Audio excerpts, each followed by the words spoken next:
uma provocação que eu faço é a seguinte: geralmente, eu até falei no início, antes de você entrar, que quando o aluno ele começa a estudar serviço social, e é verdade, né? É passado que ali quase 80% é no setor público, então sobra muito pouco para esse setor privado, empresa privada. E a gente sabe que hoje tem empresas que têm setor de responsabilidade social, que acaba empregando assistente social. Então, para esse estudante, ou que não escolheu ainda, não começou, não iniciou a faculdade, ou que ele está ali no início, primeiro, segundo período, e ele quer saber, poxa, será que eu vou conseguir um emprego em empresa privada? E se eu conseguir, como é esse trabalho? Como é esse trabalho? Ai, gente, é maravilhoso. Eu sou suspeita de falar, porque o meu primeiro emprego, eu nunca trabalhei, eu só estagiei na esfera pública. E desde o meu primeiro emprego foi em empresa privada. E como você entrar? Primeiro, as empresas elas são bastante exigentes, isso é fato. Então, assim, você não pode pensar que só com um curso, com uma graduação, você já vai conseguir, até porque hoje, infelizmente hoje, as principais contratadoras, né, contratantes de assistentes sociais são multinacionais, são empresas grandes, de grande porte. Então, infelizmente, né, porque a gente está tentando fazer esse trabalho justamente para mostrar para as empresas de pequeno porte, de médio porte, que esse profissional é necessário dentro das empresas, mesmo ela sendo uma empresa menor. Então, assim, o mais importante de tudo, se você é estudante de serviço social e você quer desbravar esse campo de atuação, que é a área organizacional, que é um campo gigantesco, primeiro passo que eu vou dizer para vocês é o seguinte: vamos conhecer o ISD. O ISD hoje está sendo muito falado. O ISD, ele é uma tendência, é um modelo de gestão internacional, tá? Que ele está sendo abraçado aqui no Brasil recentemente, porque o ISD ele surgiu lá em 2004, num pacto da ONU, com vários CEOs, né, de multinacionais. Então, assim, começou lá atrás, mas não foi dado muita importância para isso. Em 2015, quando foi colocados os 17 ODS, que são os Objetivos de Desenvolvimento Sustentável, que é uma projeção para 2030, trouxe novamente essa questão aí do ISD, mas também não andou muito para frente, né? Então, Dalva, mas você está falando de ISD, o que é ISD? Pelo amor de Deus, me fala.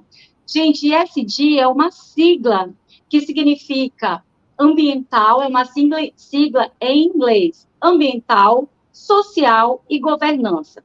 Então, o ISD nada mais é do que juntar tudo que já existe, responsabilidade social, diversidade e inclusão, saúde do trabalhador, questões de impactos sociais, juntar tudo ali, governança, né? A questão hoje, dentro das organizações, nós temos compliance, a questão do sigilo de dados, tem uma série de informações que hoje é tratado com muito cuidado por conta do ISD, por conta do compliance, da governança.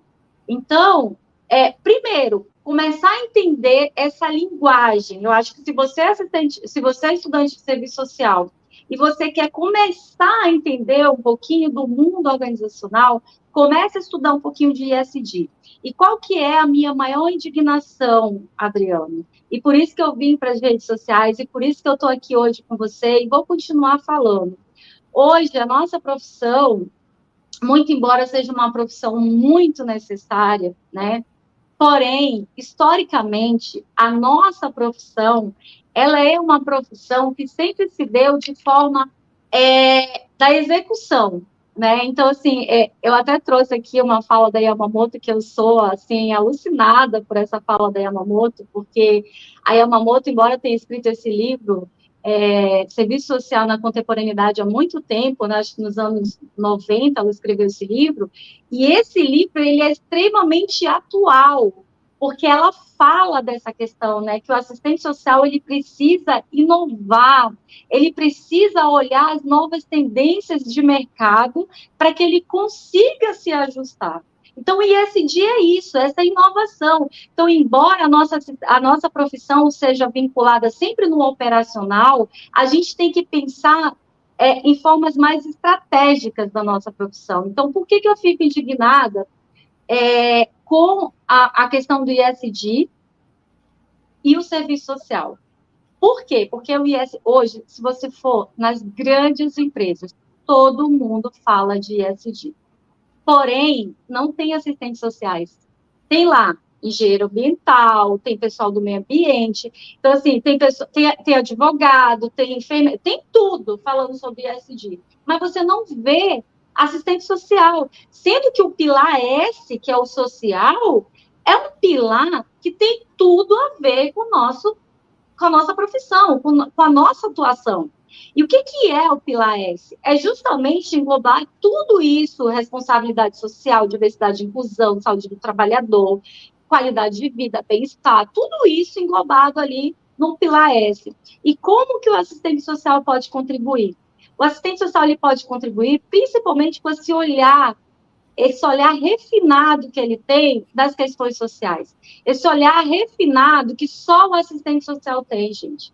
E eu vou dar uma dica, eu vou dar um exemplo para vocês, que eu gosto sempre de dar esse exemplo, porque é um exemplo muito simples, mas que eu acho que a gente consegue perceber a dimensão desse olhar sensível que o assistente social, e quando ele tem esse conhecimento técnico, o que ele consegue fazer dentro das empresas.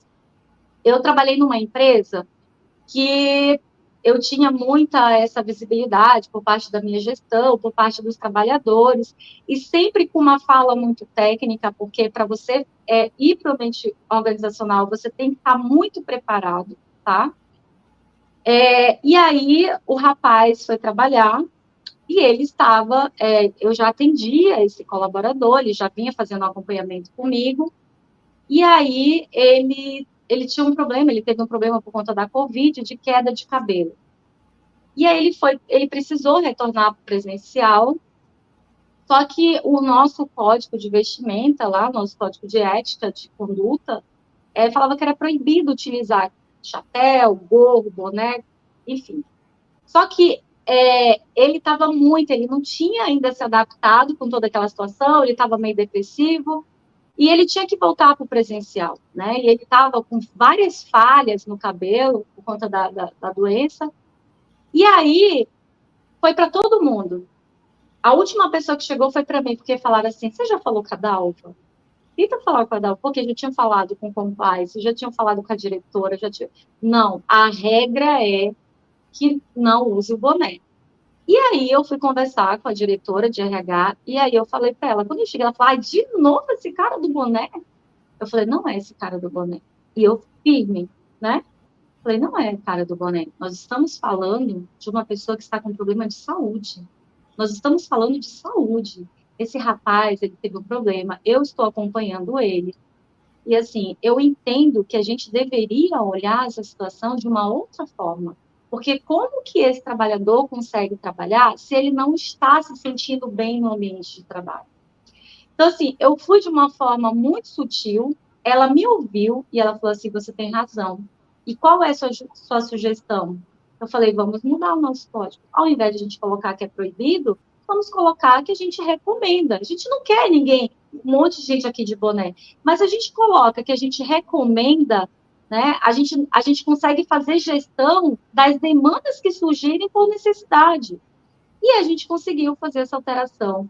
Então, é esse o perfil dos profissionais de serviço social que a gente precisa nas empresas. E mais, conhecimento. Hoje, para você que é estudante de serviço social, você quer trabalhar em empresas, no mínimo você tem que ter o Excel.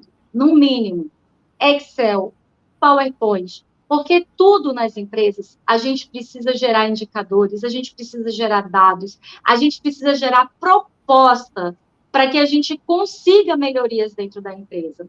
Por exemplo, na época da pandemia, nos meus atendimentos, logo após, assim, 2021, mais ou menos, eu comecei a perceber que de 10 atendimentos que eu fazia, 8 era relacionado à saúde mental. E aí eu comecei a entender que aquilo ali era uma demanda que a gente precisava fazer uma intervenção nessa demanda. E aí eu fui levantar atestados médicos, né? Eu fui levantar para ver como é que estava. E aí eu percebi que CDF era um dos nossos maiores ofensores. E o que é CDF? CDF é todo o atestado relacionado a transtornos mentais, ansiedade, depressão, enfim, as mais que a gente mais conhece. Então, tudo que é CDF é alguma coisa relacionada à saúde mental.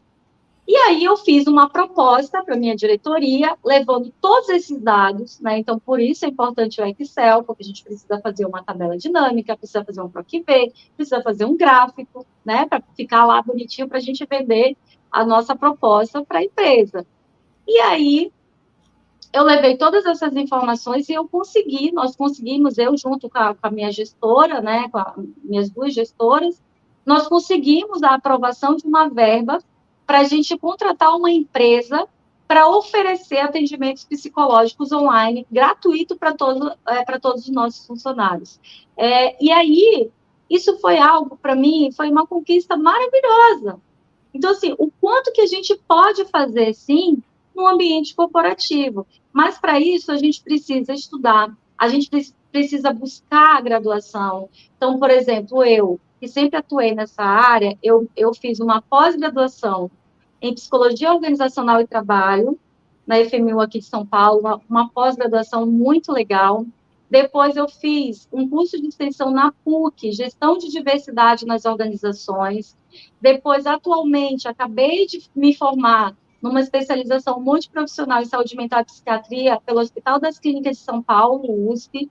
Então, se você quer trabalhar nas empresas, dica, saúde mental, diversidade e inclusão, conhecer um pouquinho de indicadores, saúde do trabalhador, qualidade de vida, tudo isso é algo que está muito presente dentro das empresas. Sem falar na parte externa, né, que a gente chama de responsabilidade social, que é a parte que a gente atende às comunidades. Normalmente, empresas do agronegócio, indústria, essas empresas que causam impactos ambientais, elas hoje, por legislação, porque hoje, graças a Deus, nós temos várias legislações que nos fortalecem, né, como profissional no ambiente corporativo. Então, nós temos várias legislações que obrigam as empresas a ter essa responsabilidade social. E aí é olhar para a comunidade. O que aquele negócio está impactando